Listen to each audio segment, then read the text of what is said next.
To be afraid of a Muslim when all over the world thousands of grisly deaths have been carried out in the name of Allah and Muhammad is paying attention. The PC crowd, which has more self-identified liberals than conservatives, but one earful of Michael Steele proves the lines do blur at times, likes to think that by policing the outward expression of our thoughts, they'll change behavior. And they're right. They also think by changing the outward expression of our thoughts, they'll change the way we think. And on that score, they're wrong. How many times have you heard, "You're welcome to your opinion, but you can't say that out loud"?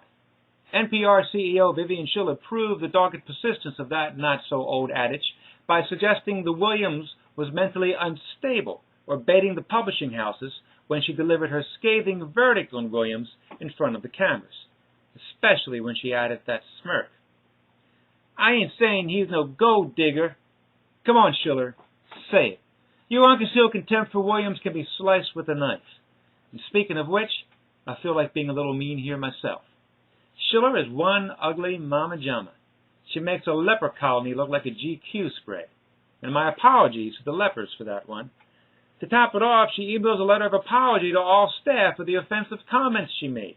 Comments which certainly don't show off her journalistic objectivity. Man, is she ever playing the PC game. Dumped a guy because he dared mix the M word with real thought, then apologized to her staff to show she's really a sensitive dame after all. To all you armchair attorneys out there, and you actual paid ones as well, no, employees don't have to cling to the First or any constitutional amendment in the workplace. But Juan was off the clock and not representing anyone but himself. For NPR to come along and claim that he is not allowed to express his thoughts, fears, and joys outside the aegis of NPR is, well, the word slavery comes to mind. Certainly a sign of mental slavery and intellectual bondage. Because, brother, if you're not lockstep with the liberals in this country, you've got another thing coming.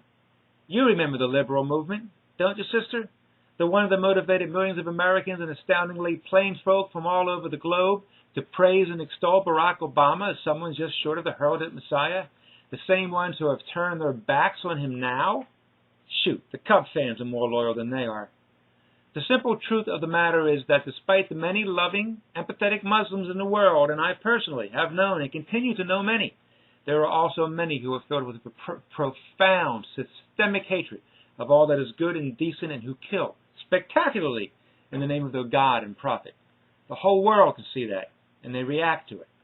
And they react to the PC oppressors too. Yeah, they're afraid, and they're also afraid of being seen that they're afraid, because then they can be labeled as someone who's not nice and needing to be vilified and fired or never, ever hired for a decent job again, to be pushed into the Fox News camp.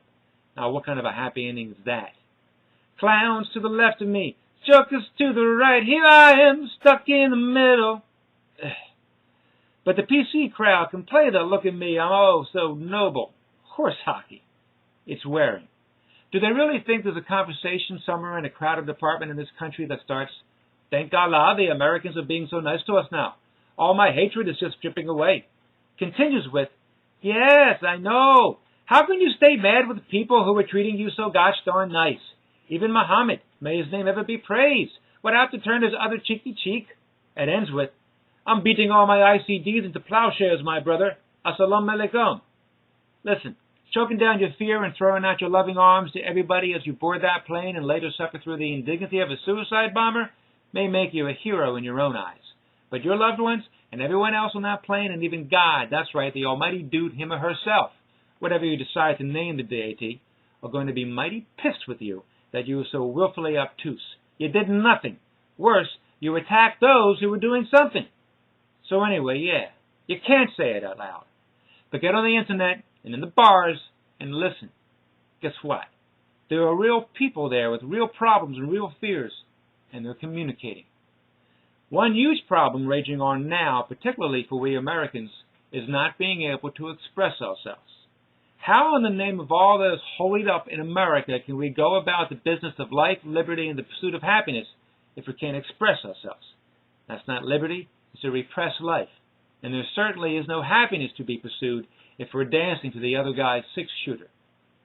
Honestly, openly, and tactfully express yourself. I bet you if Juan Willams said that while waiting to board a plane, he saw a few people dressed in a strange combination of colonial Reconstruction-era garb who identified themselves as Tea Partiers first and foremost, NPR would encourage him to confess on air that he decided to wait for another flight. It's not freedom of speech, it's freedom to regurgitate their speeches. It's un-American, and it is wrong.